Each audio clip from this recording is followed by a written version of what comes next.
খুব শক্ত করে জড়িয়ে ধরুন। পুরো একটা জীবন কাটাতে হবে একসাথে, বুঝলেন মিসেস? মেহেরজের কথায় শ্রয়সীর কানে এলেও শ্রয়সী কোনো প্রতি উত্তর করল না। ঠোঁটের একরাশ মুগ্ধতা, মেহেরজের পরনে সাদা পায়জামা আর সিল্কের কাজ করা সুতো রাঙা পাঞ্জাবি।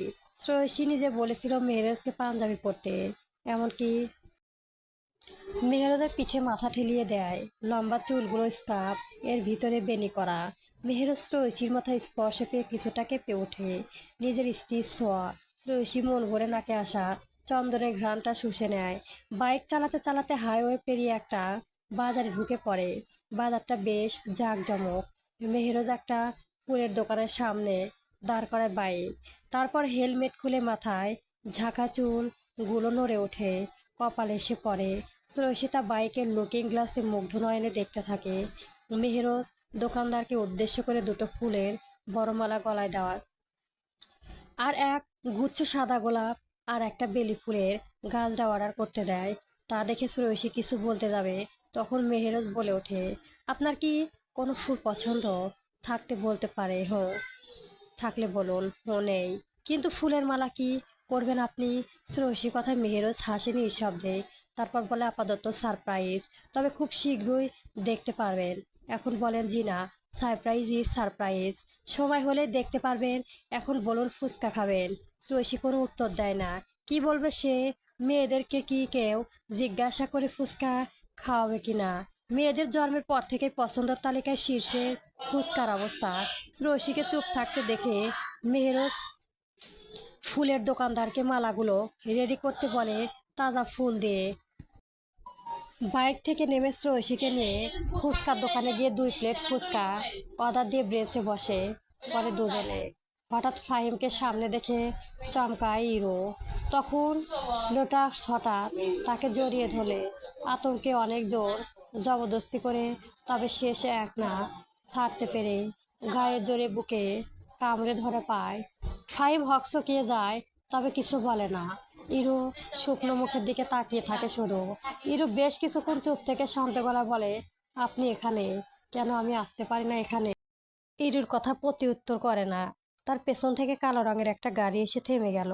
গাড়িটা নতুন, আগে কখনো মনে হয় ইরু দেখেনি। তবে ইরু পাত্তা দেয় না সেসবে, ততক্ষণ কিছুই ভাবে। তবে ফাহিমকে সামনে দেখে সেসব ভুলে বলে, রাস্তা ছাড়ুন, আমি যাব। কোথায় যাবে? কোচিংয়ে যাব, আজ পরীক্ষা আছে। কথাটা বলেই ইরু পাশ কাটিয়ে যেতে যাবে, তখন ফাহিমের হাত বাড়িয়ে বাধা দেয়। ইরু পা থেমে যায়। ইরু ফাহিমের দিকে তাকিয়ে একবার একটু রাগী গলায় বলে, ভাবলেই বলে, এটা কোন ধরনের অসভ্যতামি? রাস্তা ছাড়ুন, একদিন না বলেছি আমি? আপনার মুখটাও দেখতে চাই না আর। ইরু তেজ মিশ্রিত কথায় ফাহিম শুধু ধীরে শব্দে হাসলো। ইরু যেন খুব রাগ হলো ফাহিমের কাণ্ডে। ইরু ফাহিমের হাত ধরে সামনে থেকে সরিয়ে যাবে, ঠিক তখনই ফাহিম বলল, সমস্যা কি তোমার? কি চাও তুমি? তুমি কি চাও বোঝো না? আওয়াজ আজ থেকে চাই আমি, আর আপনাকে চাই না আমার। বলে এক পা বাড়াতে ফাহিম নিজের হাত অন্যহিত কোমরে চেপে ধরে নিজের সাথে মিশিয়ে ধরে হিমশিমে বলে, তবে তোকে আমার চাই, আমি তোকে চাই। আমার মুখতে দেখতে চাস না তাই না? এবার থেকে আমার মুখ দেখেই তোর সকালে ঘুম ভাঙে, সে ব্যবস্থাই করছি। আর অসভ্যতা আমি কি দেখেছি সেবার দেখবি।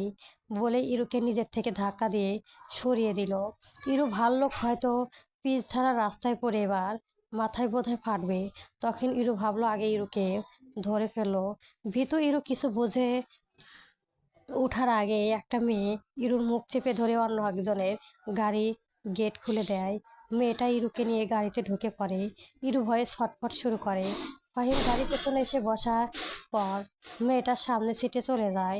অন্য এক ড্রাইভিং সিটে ইরু ভয়ে জানালার কাজ বাড়িয়ে যেতে ফাহিম হঠাৎ ইরুর মুখ চেপে ধরে মুখ সরে লাগিয়ে নেয়। অন্য হাত দিয়ে ইরুর হাত জোড়া চেপে ধরে। এমন ঘটনায় ইরু নিজে ইজ্জত হারানোর ভয়ে কেঁদে ফেলে। তা দেখে ফাহিম তাড়াতাড়ি ইরুকে ছেড়ে দিয়ে তুহিনকে গাড়ি স্টার্ট দিতে বলে। তুহিন গাড়ি স্টার্ট দিয়ে নিজেদের গন্তব্যে উদ্দেশ্য রওনা দেয়। ইরু গুছিয়ে গেছে তা দেখে ফাহিম হেসে বলে, দুটো রাত তোর দহনে ঘুমাতে পারিনি আমি। আমাকে দেখতে চাস না তুই, তাই না? আমার সাথে ভালোবাসার নাটক করলি, তোকে এর শাস্তি পেতেই হবে। ফাহিমের চোখ লাল ঠোঁটের হাসি। ইরু ভয়ে চুপসে গেছে। পিছনে এই অবস্থা দেখে সামনের সিটে তুহিনের পাশে বসা মিলি ভাই বলে, আমরাও আছি এখানে, একটু শরম কর। আর মেয়েটা ভয় পাচ্ছে দেখে দেখাস না আর, তুই চুপ করে বস। আমি না থাকলে কাকে নিয়ে আসতিস এখন তোহাকে? ইরু কিছু বোঝাতে পারলো না, তবে মনে মনে ভয়ে সিটে গেছে, চোখ দিয়ে পানি পড়ছে। ফাহিম জোরে জোরে কয়েকটা দীর্ঘশ্বাস ছেড়ে নিজেকে শান্ত করে ইরুকে একটানে নিজের সাথে মিশিয়ে নেয়। এবার আর ইরু নড়ে না।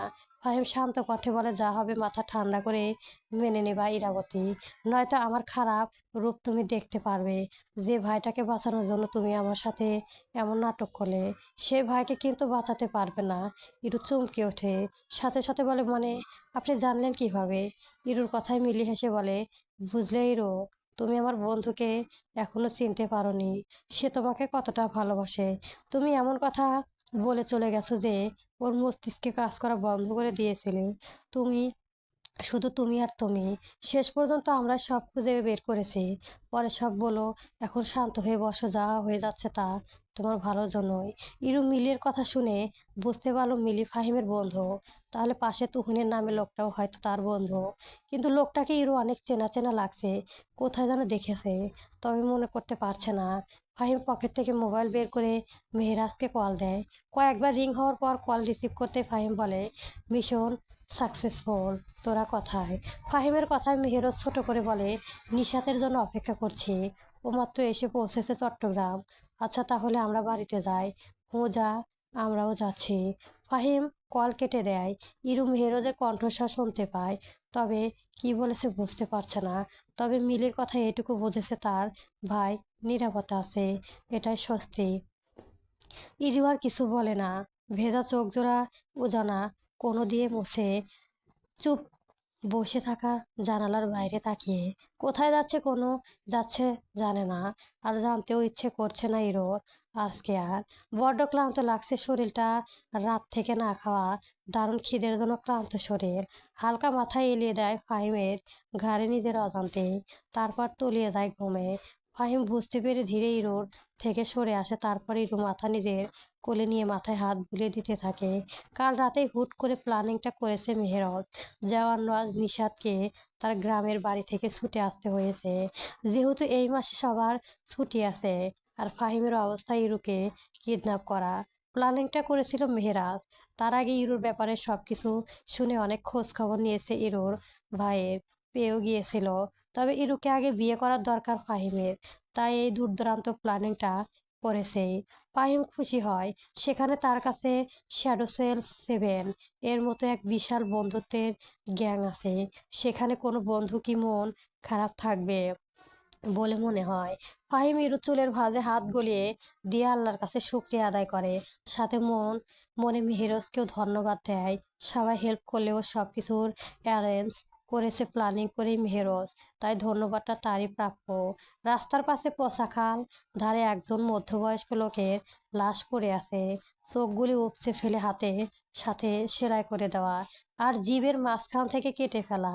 এমনকি লোকটার মেন পয়েন্টও কেটে ফেলা হয়েছে।